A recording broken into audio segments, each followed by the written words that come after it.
Assalamualaikum warahmatullahi wabarakatuh.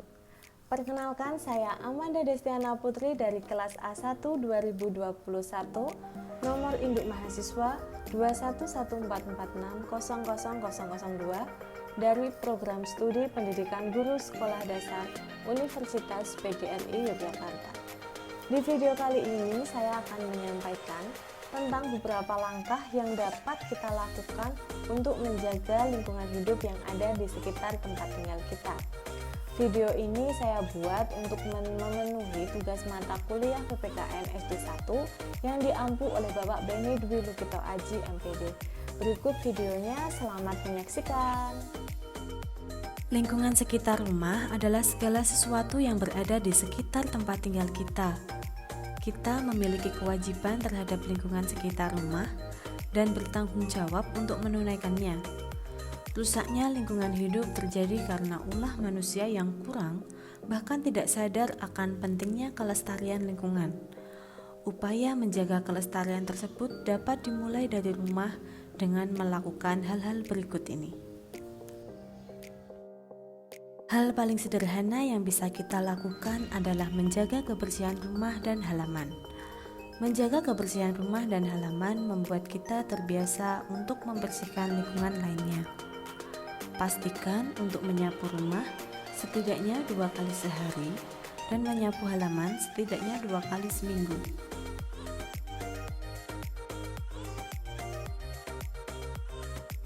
Yang kedua, tanamlah pohon atau bunga di sekitar rumah. Menanam pohon di pekarangan atau halaman rumah adalah investasi jangka panjang yang dapat meningkatkan ekosistem dan kualitas udara di lingkungan kita.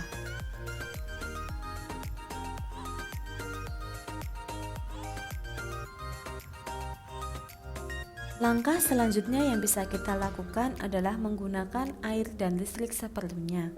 Sebagai contoh, mematikan lampu pada siang hari dan menutup keran air setelah digunakan. Usahakan untuk selalu mendaur ulang barang-barang yang bisa kita gunakan kembali. Sebagai contoh, memanfaatkan kaleng atau botol bekas untuk dijadikan pot tanaman. Dengan menggunakan kembali bahan-bahan yang lama, kita menghemat energi yang diperlukan untuk membuat yang baru.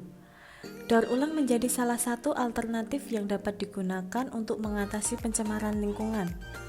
Karena dengan adanya daur ulang, dapat mengurangi jumlah dari banyaknya sampah plastik yang ada di sekitar kita.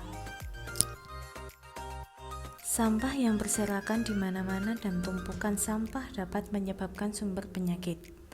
Tentunya akan sulit untuk mengolah sampah dengan jumlah yang sangat banyak.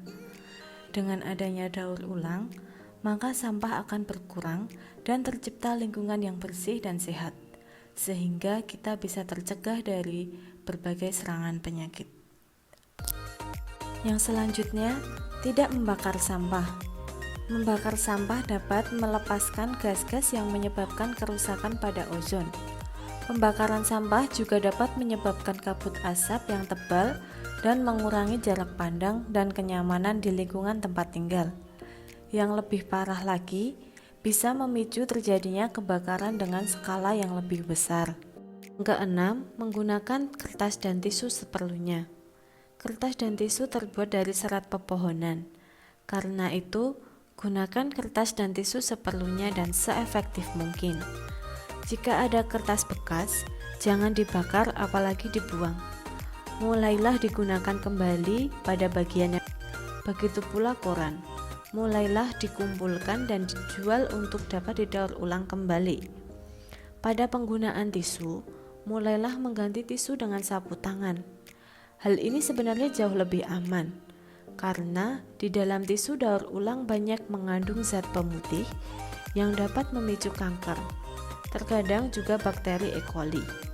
Jika terpaksa menggunakan tisu, maka lakukanlah penghematan. Langkah yang ketujuh adalah menghemat bahan bakar.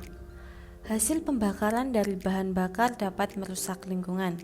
Saat ini, mulailah untuk menghemat bahan bakar dengan bersepeda, jalan kaki, atau menggunakan kendaraan umum. Langkah yang kedelapan adalah kurangi penggunaan plastik. Penguraian sampah plastik bisa memakan waktu hingga 20-500 tahun lamanya. Bila tidak terurai dengan benar, proses penguraian plastik justru menghasilkan partikel kecil atau mikroplastik, senyawa kimia, dan logam berat yang lebih berbahaya dan beracun yang dapat berpotensi merusak dan mencemari lingkungan. Lalu, bagaimana cara mengurangi sampah plastik? Bawa dan gunakan tas belanja sendiri saat berbelanja untuk mengurangi pemakaian tas plastik. Hindari penggunaan gelas plastik dan gunakanlah gelas yang terbuat dari keramik.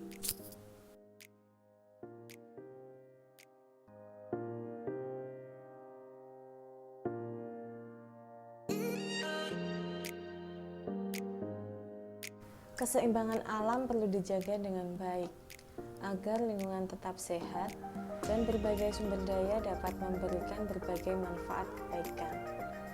Namun sayangnya sebagian besar aktivitas manusia justru menimbulkan banyak masalah yang mengganggu keseimbangan lingkungan, mulai dari aktivitas konsumsi makanan sehari-hari hingga aktivitas industri yang menimbulkan berbagai pencemaran lingkungan.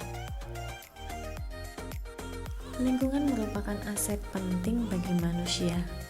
Dengan menjaga kelestarian alam, manusia akan mendapatkan banyak manfaat, seperti memperoleh makanan, menghirup oksigen secara gratis, mendapatkan air yang berkualitas, dan dapat terhindar dari penyakit yang disebabkan lingkungan yang tidak sehat.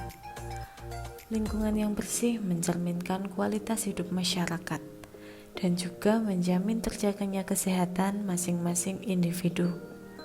Tinggal di lingkungan yang kotor dan kumuh tentu rawan akan berbagai persebaran penyakit. Selain buruk bagi kesehatan para penghuninya, lingkungan yang kotor juga tentu tak sedap dipandang mata. Untuk itu, sangat penting untuk selalu menjaga kebersihan lingkungan.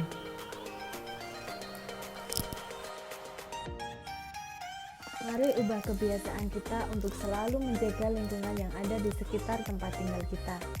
Kalau bukan kita yang peduli, lalu siapa lagi? Sekian video kali ini. Wassalamualaikum warahmatullahi wabarakatuh. Sampai jumpa di video selanjutnya.